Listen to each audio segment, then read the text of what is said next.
away to begin the show, flying from west to east, right over Fort Lauderdale Beach. The Thunderbirds are on site, as is Major Dan Carlson, 35 years old, number 8. Dan, thank you so much for being here, sir. Great to be here. Great to be here. Understand a local man as well, out of Boca Raton? Called Boca Raton, Florida home. Where'd you graduate high school? Graduated from Spanish River High School back in, 1985. I hate to admit that. But welcome to Fort Lauderdale. It's a pleasure to have all of you. Good to be here. T-Birds here a couple of years ago. Tell us about what we're going to see this time around. This is 30 minutes of probably the best flying you're going to see in the world. It's a tightly timed program. About every 15 seconds, you're going to see something in front of you. We're going to start off with the four-ship you just saw fly overhead here. The next thing is going to be an opposing knife-edge pass. It's going to they're going to come in from the left and the right, and their aim here is to basically hit show center, that red boat that you see out in front of us, right there at show center, and kind of opposing knife-edge pass. Yeah, as we've mentioned throughout the show, there's a mark out in the water. Bill, you're well aware of this, involved in the planning stages as well, and this is something visually for all the pilots to mark the center of the show box, as they call it. Yeah, very much so, and it's especially important for the timing for the Thunderbird lead. Here they come across now. Now, Major, in reality, how close are those airplanes coming to each other? Well, a bit of it is optical, but we keep safety in mind with everything we do. So they each going to pull one side of the line or the other, and it's the lead's going to fly the best platform he can with the opposing guy coming at him as close as he can safely, and then going to the opposing work as they come in. But from that perspective, it's still pretty close. It's pretty close. Yes, it is. Now you see the team approaching here from the left. They're in a trail formation, which is probably one of the more difficult formations they can fly. And they're transitioning right there at show center into the diamond formation, which is really their bread and butter. That four-ship is the diamond formation. Majority of the time that they fly, they're going to be flying in that formation right there. Now, we know from years past, in the diamond formation and other formations, oftentimes the wingtips of the F-16s are within 16, 18 inches of each other? Anywhere from 3 feet to 18 inches is what is their maneuvering area there. So definitely close. Next thing you're going to see here is our lead solo in an inverted pass. He's just going to fly straight up down the show line there, inverted. And he's right now at about 200 feet off the level of the sea there. He passed just behind us. Our picture right now showing the diamond formation still on the outskirts of the show box, and they're going to rejoin. What are they going to do when they come back? Next thing you're going to see is actually the eye-to-eye, which is our other solo guy. And he's going to come in inverted and actually do a roll right at show center and end up inverted. And then the next thing is really going to be the diamond pass and review. Great shot for people to take photos of the diamond formation. There's our solo right there at show center. Basically going from show left to show right. The next thing you're going to see is off to the right-hand side, or show right. Here is the diamond formation. They're going to come in from right to left here with a great opportunity for the crowd to take some photos of the diamond formation. You notice how there's very little lead time between the two. It seems like once one airplane leaves, the others are right back in, so there's constant action all the time. We've done a lot to really tighten up our show in the past few years, and this is a great example of it. Again, absolutely beautiful. One thing leaves, and the other's right there. And that right there is a great shot of the diamond formation. Like you said, they're anywhere from 3 feet to 18 inches apart in any of those maneuvers right there. That is fabulous. What has been the reception for the Thunderbirds? And I think I certainly know the answer, but with Operation Iraqi Freedom wrapping up right now, what's the feeling for you folks? We have had the greatest response this year at any air show that we go to. People are very patriotic. There's obviously a tide of patriotism sweeping across the country, and we have definitely seen that in effect everywhere we go. Don't ever try to talk over the hindsight of an F-16. It's kind of hard to not get patriotic when you see these red, white, and blue jets flying around and put it to some music, and it's hard to not leave with a patriotic feeling in your heart. No question about it. No question. This next maneuver here is actually one of the more difficult ones. It's a slow roll, and although it looks pretty simple, he's rolling really slowly there, but there's a lot of control inputs that are going in there to make that look as easy as it does. And the control stick in the F-16, the pilot is sitting in the seat, and it's left or right hand? It's on your right hand, and it barely moves. It only moves about 1/4 of an inch at the most, and it's just it's all fly-by-wire. And I don't mean to simplify it, but it's almost like a joystick in a video game. It is. It's much like that. And people initially, when they jump into it, after about 4 minutes, they realize, hey, this really does make sense. This is the way airplanes should have been designed from the beginning. Absolutely. It's the best way to fly. Bill can relate to that. He's flown that's for sure. many hours in the same airplane. So it's still difficult to go and maintain that precise position all the time. It's the type of thing where everybody that's on the wing position and in the slot position is constantly moving not only that stick but also the throttle as well to go and maintain that tight formation. It takes continuous movements there. This is an 8-point roll. He's stopping at the 8 points of the compass here. And nice show center maneuver there. He's bottoming out there around 200 feet. Major, talk to us, and we've talked a little bit about it throughout the day, but the physical effects on the body, and I know that you guys train intensely in the months prior to even beginning Air and Sea Show season. We do. We spend about 4 months in our workup program. The whole time, like you said, it is very physically demanding on your body, as is any fighter aircraft. Any fighter pilot has to spend some time conditioning themselves and getting themselves used to the G's that they fly here. This maneuver is designed to really show you the maximum roll capability of the F-16. He just did four aileron rolls in about a 6-second period there, from show left to show right. It followed almost immediately. We've got the force ship coming in from the south going to north. Quick timing here. This is the Arrowhead loop. Different formation. Got the two in the front and the two wingmen drop off the fly off of the number 4 position there. With the great weather today, we're getting to do our full high show, this is a great example right here. They're going to do an Arrowhead loop. Nice big circle in the sky right here at Show Center. Somewhat of a demanding formation, actually. Looks pretty simple, but those two wingmen dropping back to fly off with the number 4 guy. Again, any kind of movement that number 4 does kind of ripples through the flight there with the two wingmen on the two wings. I don't know how you guys feel, but I just get goosebumps when those guys come downhill like that. What a beautiful sight. Yeah, it's great. So from a layman's perspective, we watch this, and I hesitate in a way to say it, but this is the same type of sights that a lot of the ground troops would have seen in Operation Iraqi Freedom, looking skyward, seeing the F-16s and all the other fighters. Yeah. Probably not as friendly as in this scenario. Well, certainly not, but for American troops on the ground, it's a welcome sight. Oh, yeah, no doubt. That's our Solo's trademark Calypso pass. You see number 5 rolled inverted, and 6 is flying right off of his wing, and they're nice and tight there, giving a great reflective view of the two airplanes together now, there. In that move, who is flying off the other? Well, the guy inverted is just trying to set the platform, and number 6 kind of gets himself up in there and flies formation off the guy inverted. The guy inverted is merely just trying to stay inverted and stay in a good, stable platform for 6 to then fly off. So in formation flying, in the very tight formations that you folks fly, there's one lead, and there's everybody else is following the wingtips of that pilot. Exactly. In any kind of formation flying, we always have one lead, and that's a very, very important thing for us to make sure we know exactly who's leading. And even in a tactical environment, it's very important for us to understand exactly who's leading the formation at any given time. Very good. Next thing you're going to see here is actually the Bonton roll. The 4 jets kind of spread out a little bit, and they're going to roll right here at Show Center all simultaneously. Wow.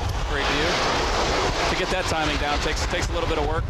Get everybody to roll at the same rate and at the same time. Now, if you can, be candid. Oh, yeah. In the very beginning, long before the season begins, what does that look like? Oh, it's a lot of fun to watch. And actually, it's a lot of fun to watch them progress. I spend quite a bit of time on the range, helping them out on the range there, and it takes quite a while for them to progress to the level they're at now. It's a 4-month training period. It takes all 4 months to get us spun up and ready to go and ready to hit it on the road. This next one's a great shot here. We should probably talk about this one. They're going to come from, the two solos are going to come from the back to the front here. And this is what they call the crossover break. And again, a bit of an optical illusion. It is. I'm not going to give away all the secrets, but but no safety compromised. No safety compromised at all. But it gives the crowd a great view, and it definitely gets the heart going there for anybody. Major, we want to take a small break because we know you're from Boca Raton, local guy, but we also know that your wife is down on the beach, and she's standing by with our Kelly Kobiea. Kelly?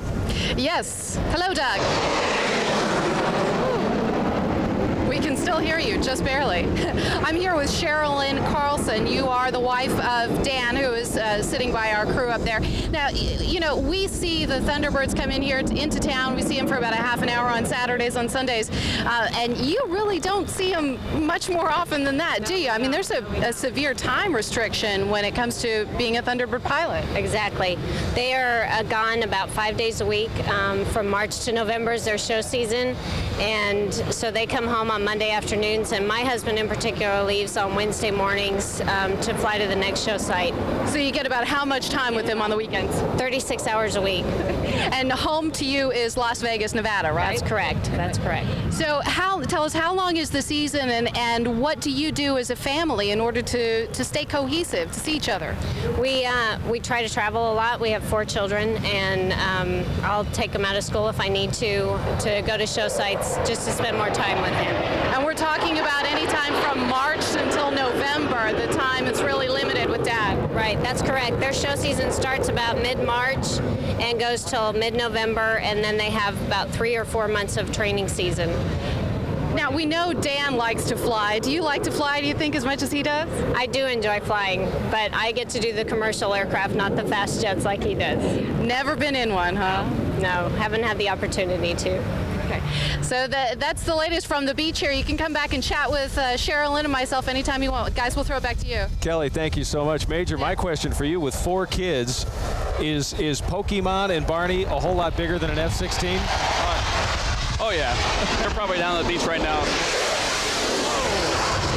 There you go. That's always a crowd favorite right there. It's the sneak pass right there. Demonstrate basically the tactical capability of the F-16 to get in fast and low and slow and without anybody knowing about it and get out of the fight as quickly as possible. So before the thrust came through there, you were finishing up with your kids. I said my kids are probably down on the beach, right? I think they are right off our side over here, swimming in the water. They're probably not even paying attention to the airplanes. They're wholly unimpressed with the F-16 and its capabilities. Well, they're impressed, but at the same time, they've seen it enough, so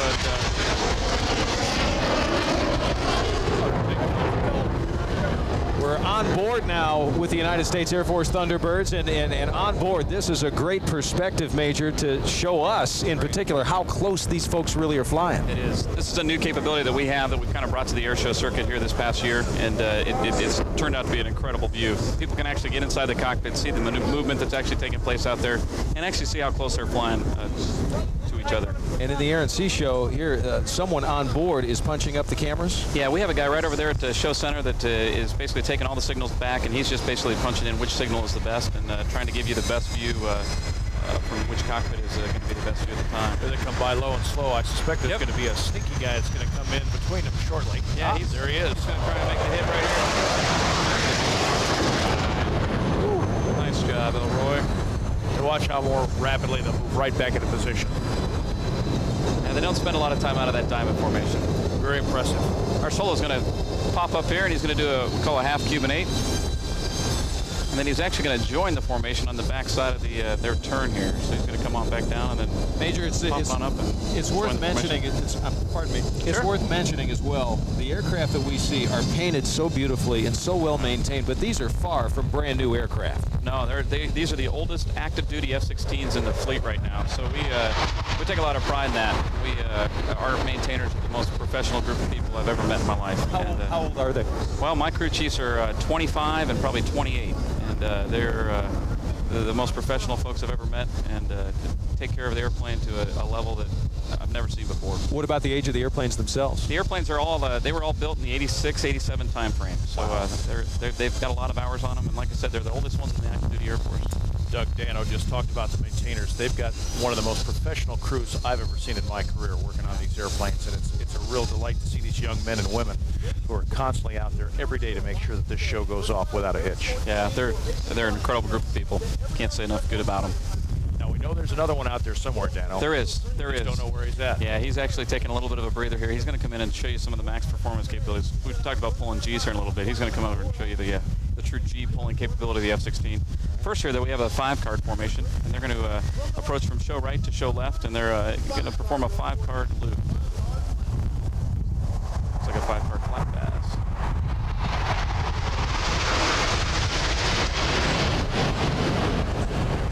Actually, it's a flat pass. Disregard. I just noticed number 4 was the D model. It is, yes. Number 4 is actually flying a D model today. And, all right, hang on. Talk English to the non-fighter pilot. You're here. right. A D model actually has 2 seats in it. Today he doesn't actually have anyone in the back seat, but that's routinely my airplane. I usually call the D model mine just because I usually am the one that advances in with the crew chief in the back seat. Okay. So the reason I wanted to point that out is probably the very same airplane that Doug flew in when he went out in business with the Thunderbirds last year. That's Very right. well could have been.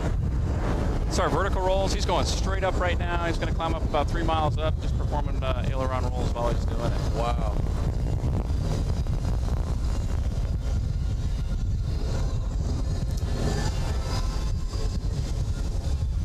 That was 3 miles in about 10 seconds.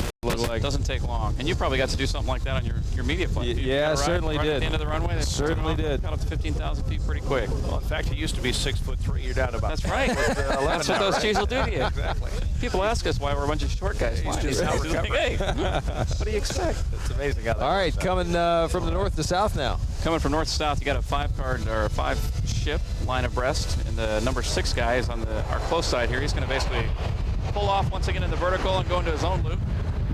Major, as we watch this, I'll ask you to stand by. Our Todd Tongan is on the beach with another relative of one of our Thunderbird pilots. Is that right, Todd? That's right, Doug. I'm with Christy Canterbury, and her husband is in the number 5 plane, Todd Canterbury. And if you look at her pin, he's this guy right here, the upside-down guy, right? Yes, he flies upside down most of the show. Does he do everything upside down? Yeah, pretty much, and I know he has a lot of fun doing it. Well, now he's the lead solo. You said they just got married, by the way, in February. Congratulations. You're also in the Air Force. But more importantly, his father was in the Air Force, and...